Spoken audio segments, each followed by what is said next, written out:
أستغفر الله رب البرايا، أستغفر الله من الخطايا. Assalamualaikum warahmatullahi wabarakatuh. Alhamdulillah, nahmaduhu wa nasta'inu wa nastaghfiruh wa na'udzu billahi min syururi anfusina wa min sayyiati a'malina. Man yahdihillahu fala mudilla lahu wa man yudlilhu fala hadiya lahu. Ashhadu an la ilaha illallah wahdahu la syarika lah wa ashhadu anna Muhammadan abduhu wa rasuluh, amma ba'd. Jadi alhamdulillah, pertamanya kita bersama-sama merapatkan syukur pada Allah. Kita dapat bersama-sama bertemu kembali selepas kita bercuti kerana menyambut Ramadan dan disusuli dengan Syawal. Jadi alhamdulillah pada malam ni dapat kita bersama-sama berkumpul dan juga meneruskan kuliah mingguan kita. Jadi sebagai mukadimah lah untuk pada malam ni. Jadi mudah-mudahan marilah kita bersama-sama berdoa kepada Allah Azza wa Jal supaya apa yang kita lakukan dalam bulan Ramadan yang lepas, mudah-mudahan dapatlah kita meneruskan juga pada bulan yang seterusnya, iaitu segala amal-amal kebaikan yang kita lakukan di bulan Ramadan tu kita meneruskan juga walaupun Ramadan telah berakhir. Jadi mudah-mudahan kita menjadi orang-orang yang benar-benar bertakwa kepada Allah, kerana kemuncak Ramadan tu bila tamat Ramadan yang saya sebut pada awal yang sebelum kita melakukan kuliah, Allah Ta'ala mengatakan puasa ni iaitu penghujungnya la'allakum tattaqun. Mudah-mudahan kita menjadi orang-orang yang benar-benar bertakwa. Jadi ini sebagai pembukaan atau mukadimah pada malam ni. Jadi pada malam ni kita meneruskan kembali, cuma ada sikit perubahan lah, nanti saya akan terangkan. Iaitu kita mulakan yang pertama sekali, kita membaca semula, menyambung kembali kitab Penawar Hati dan juga rawatan bagi hati yang berpenyakit. Iaitu kalau saya tak silap kita menyambung pada muka yang ke berapa ya, saya pun tak ingat, 63. Iaitu kita masih bincang dalam bab mengumpat kot al-ghibah, bab mengumpat. Jadi pada malam ni kita menyambung yang ke penawar kot, penawar untuk mencegah perbuatan mengumpat. Jadi sebagai ingatan semulalah ya. Jadi mengumpat ni adalah perkara atau perbuatan yang amat-amat dikeji pada segi hukum syarak, dan mengumpat ni merupakan dosa besar. Jadi bila mengumpat ni dia dosa besar ya, jadi melibatkan hak manusia lah. Jadi sebab itu dalam kita berusaha untuk menjauhkan diri kita daripada perbuatan atau sifat mengumpat ni, maka ada rawatannya untuk kita merawat kalau kita ada sifat ataupun perangai suka mengumpat ni, iaitu antara penawar-penawar yang dicadangkan oleh para ulama dalam kita berusaha untuk menjauhkan diri kita daripada perbuatan mengumpat, iaitu yang pertama sekali ya, fikirkan tentang azab yang bakal diterima. Ya, fikirkan azab dosa kalau kita mengumpat kepada orang yang hidup ni. Jadi seperti mana yang telah pun kita terangkan dahulu, umpamanya orang mengumpat ni dia makan saudaranya yang telah meninggal dunia ya. Jadi kita cuba fikirkan azab yang bakal diterima kalau kita mengumpat. Umpamanya kebaikan kita akan diberikan kepada orang yang diumpat, dan kejahatannya akan dipikul pula oleh si pengumpat. Ini yang seperti mana yang Nabi selalu peringatkan kita semua, golongan manusia yang muflis ataupun orang yang bankruptcy esok di hari akhirat. Orang yang bankrupt itu orang yang datang balik berjumpa dengan Allah. Nabi kata bawa amal yang banyak ya, kebaikan yang banyak, tapi disebabkan dalam dunia ni dia ada buat kezaliman pada manusia ya, mengambil hak manusia, mengumpat manusia, Jadi Nabi kata orang ni tuan-tuan, segala kebaikan-kebaikan ni akan diserahkan kepada siapa? Kepada orang yang dia zalim tu, yang dia umpat tu, atau yang dia ambil haknya. Kemudian bila kebaikan kita dah diberikan kepada mereka, dah habis dah kebaikan kita, kata Rasulullah, maka kejahatan dosa orang yang kita umpat itu, yang kita buat zalim, akan dipindahkan pula kepada kita. Ini yang Nabi kata orang yang bankrupt, muflis besok di hari akhirat. Jadi bila kita nak mengumpat, maka kita cubalah fikirkan, oh besar dosa mengumpat ni. Ya, betapa besar dosa mengumpat ni. Bila kita kenangkan besar dosa mengumpat ni, maka kita tidak akan melakukan atau meneruskan perbuatan mengumpat tersebut. Ini yang pertamalah. Kemudian yang kedua, iaitu fikirkan sedikitnya kebaikan kita dan banyaknya sifat mengumpat, dan lihatlah pada kejahatan dan juga keburukan kita sendiri, ya.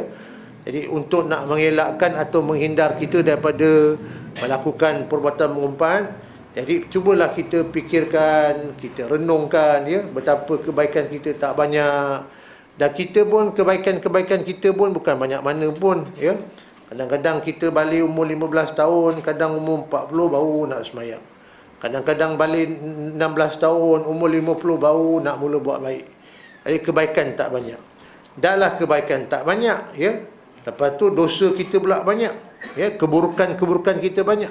Kemudian pula kita mengumpat orang. Jadi maknanya bila kita fikirkan demikian, bila kita duk timbang-timbangkan antara kebaikan dengan kejahatan, kebaikan tak banyak tapi kejahatan cukup banyak.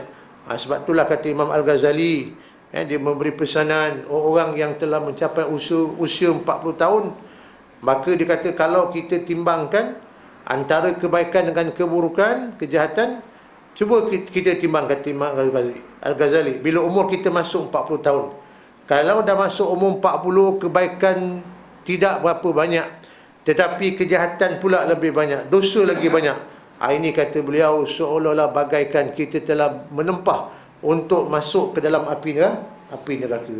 Jadi bila kita timbangkan antara kebaikan dengan keburukan kita, kemudian pula kita lah dah kebaikan tak banyak, nak mengumpat pula. Itu yang saya bilang, bila kita buat demikian, Nabi kata nanti bimbang takut kita jadi orang yang bankrupt besok di hari akhirat. Kebaikan kita beri pula pada orang itu umpat. Dan hendaklah kita sentiasa melihat akan kejahatan dan keburukan yang ada pada diri sendiri.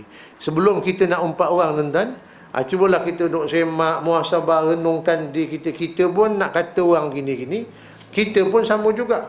Nak kata orang tak berapa bagus, kita pun sama juga. Nak kata orang perangai tak elok, kita pun lebih kurang. Sebab tu saya ingat guru kami pesan, kita ni hendaklah sentiasa memandang keaiban, keburukan yang ada pada kita.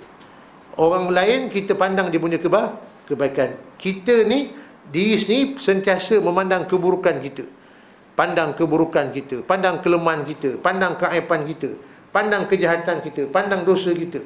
Bila kita banyak memandang semua ni yang ada pada kita, maka kita tak akan teramak untuk nak pandang orang punya kejahatan. Tetapi kalau kita ada buat baik, maka cubalah kita lupakan. Pandanglah kebaikan yang ada pada orang lain. Tapi kita terbalik, kita pula baik kita duk tekankan. Ya, orang punya kejahatan kita bukakan, dan kita punya kejahatan kita tutup. Jadi saya nak cadangkan pada malam ni, kebaikan yang pernah kita buat kita lupakan. Tetapi kalau kita ada buat kejahatan, ada buat dosa, maka hendaklah sentiasa kita mengingatkannya pada diri sendirilah. Tetapi pada orang lain pula, hendaklah kita sentiasa memandang akan kebaikan-kebaikan mereka. Kalau mereka ada buat kejahatan atau keburukan, maka hendaklah kita abaikan, lupakan. Itu kalau kita boleh buat. Rasa-rasa boleh buat tak, insya-Allah? Kita, tuan-tuan, kita punya kebaikan kita lupakan. Kejahatan kita sentiasa kita ingatkan pada diri sendiri. Tapi pada orang lain pula sentiasa memandang orang punya kebaikan, keburukannya kita abaikan, kita lupakan. Jadi kalau ada sifat demikian, masya-Allah. Kalau ada sifat demikian, barulah kita ni jadi orang yang aman, orang yang tenang, ya, lapang dada. Pasal bila orang sentiasa mencerita hal orang ni, tuan-tuan, dia sebenarnya jiwa dia tak tenang. Jiwa dia tak tenang, ya, hati dia tak lapang. Itu sebab dia banyak masa untuk cerita hal orang. Cerita hal orang, keburukan orang, kejahatan orang. Dia lupa yang dia sendiri pun juga banyak kelemahan. Ini cara untuk mencari penawar, merawat orang yang suka ghibah, mengumpat.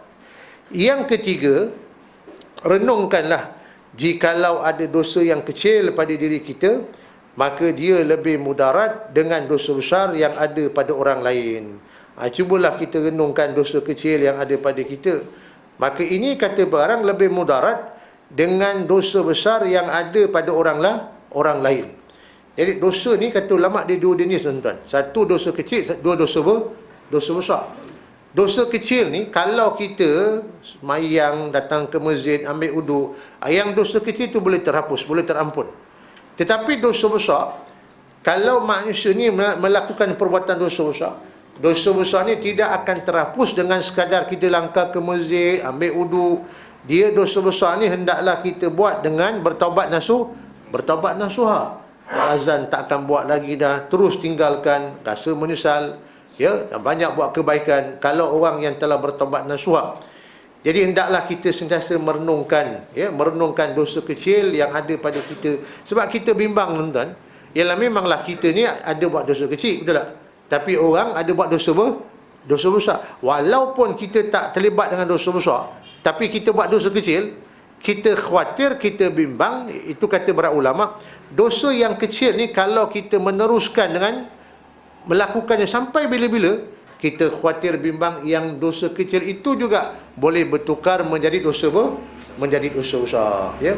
Ini tiga cara ataupun tiga kaedah kata ulama ni untuk kita nak menghindarkan atau merawat penawar kalau kita ada sifat mengumpat atau ghibah.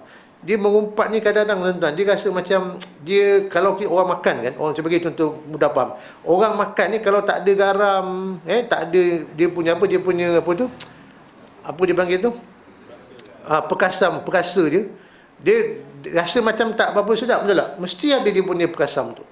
Jadi orang kalau bercakap ni, kalau tak mengumpat tu, dia rasa macam tak sedap. Mesti nak patah, dua patah, ada sikit selit mengumpat tu. Lepas tu bagi saya lah, untuk saya juga saya renungkan. Kita bersama insya-Allah malam ni kita muhasabah. Daripada pagi tadi tuan-tuan, sampailah jejak malam nak tidur ni, agak-agak pertuturan kita tu, ada tak kita menceritakan hal-hal orang? Daripada kita start, daripada bangun subuh tadi sampai malam ni nak tidur balik, agak-agak ada tak perkataan yang kita lontarkan di mulut kita tu ada cerita hal orang? Agak-agak ada tak, Mak Izzah? Yelah tuan-tuan, kita nilai diri masing-masing lah. Saya nilai diri saya dan kita semua nilai diri masing-masing. Betul kata Ustaz, aku tadi daripada subuh sampai ke tengah hari cerita hal orang dia semua. Lepas asar sambung lagi game tu, lepas isyak sambung lagi. Jadi kalau ada demikian tuan-tuan, ini yang kita khawatir bimbang, takut besok di hari akhirat esok kita jadi orang yang bankruptcy, muflis dari akhirat.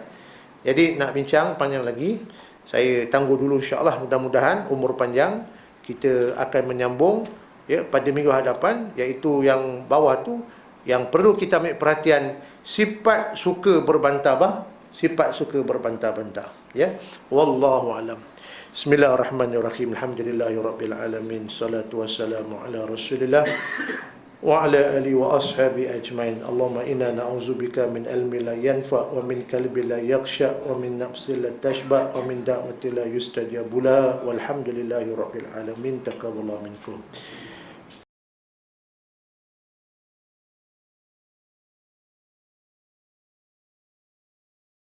Astaghfirullah Rabbal baraya, astaghfirullah minal khataya.